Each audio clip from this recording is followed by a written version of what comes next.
যাত্রী নিলে আমাদের 200 টাকা জরিমানা দেওয়া লাগে। কেউ যদি ভুলক্রমে একটা পাগলকে উঠায় নাই বা একটা বৃদ্ধ অসহায় মানুষকে উঠায় নাই, তারপরেও আমাদেরকে 200 টাকা জরিমানা দেওয়া লাগে অথবা 3 ঘন্টা বসে থাকা লাগে।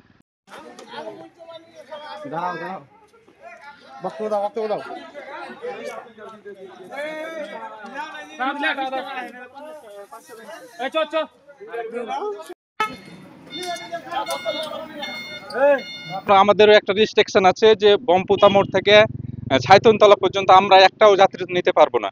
যাত্রী নিলে আমাদের 200 টাকা জরিমানা দেওয়া লাগে। কেউ যদি ভুলক্রমে একটা পাগলকে উঠায় নাই বা একটা বৃদ্ধ অসহায় মানুষকে উঠায় নাই, তারপরেও আমাদেরকে 200 টাকা জরিমানা দেওয়া লাগে অথবা 3 ঘন্টা বসে থাকা লাগে।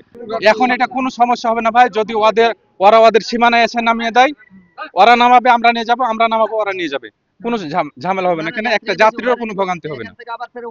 দিবে না, তারা ভোলাহাট থানার ভিতরে ঢুকতে দিবে না, যাত্রীকে নামিয়ে দিয়ে দিবে। যাত্রী জোর করে নামিয়ে নিয়েছে, রুগী পর্যন্ত নামিয়ে নিয়েছে তারা। অবশ্য নিষ্পত্তি হওয়া দরকার।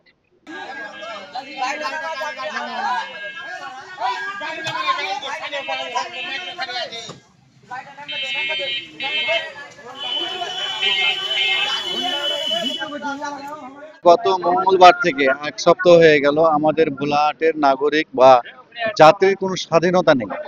ওরা রহনপুরের যারা অটোওয়ালা আছে ওরা বলছে কি যে কলেজ মোড় থেকে বালিমহল পর্যন্ত এবং ট্রেনের যাত্রী সহ উঠাতে পাবে না।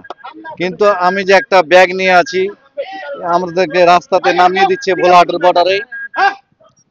বর্ডারে নামিয়ে দিচ্ছে। এই যে একটা ভোগান্তি, আমরা সাধারণ জনগণ, আমাদের কোনো স্বাধীনতা নেই, ওরা আমাদেরকে জিম্মি করছে। বিষয়টা হয়েছে যে কলেজ গেট থেকে রহনপুর কলেজ মোড় থেকে বালুঘাট পর্যন্ত কোনো যাত্রী নিলে 200 টাকা আমরাকে জরিমানা করে। যাত্রী দিচ্ছে না, এই জন্য এই ঘটনাটা হয়েছে। রাস্তাটা আমরা ব্যারিকেড দিয়েছি।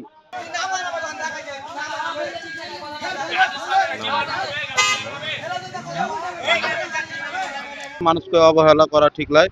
তো আমার কাছে কথা হলো যে মানুষকে যেন ঠিকভাবে নিয়ে যায়, অটোগুলা কোনো সিরিয়াল টিরিয়াল যেন না থাকে আর কোনো যেন না থাকে, মানে ডাইরেক্ট যেন নিয়ে যায়।